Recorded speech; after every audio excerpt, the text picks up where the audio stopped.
pun order. Saya ada rotek hidup kita dah. Tanya dia. Kalau dia kata Tak, okey, sekejap. Takkanlah saya bawa kereta orang, saya pula yang kena saman. memang pun. Sebab kenderaan jalan tak ada. Takkan saya kerja saya banyak lagi bang. Saya nak tengok bang ada rotek tak bang? Bang ada rotek tak bang?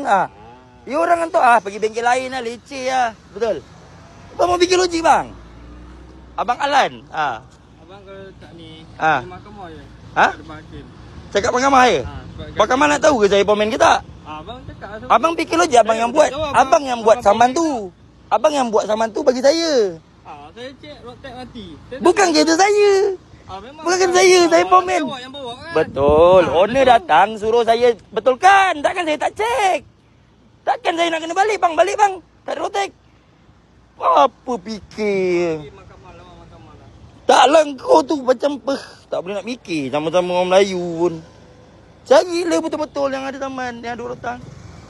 Jangan cari Cina-Cina ke apa ke. Alah.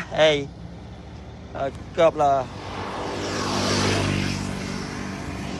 Habis lagi nak bawa taman apa? Lampu selotip. Tak nak taman.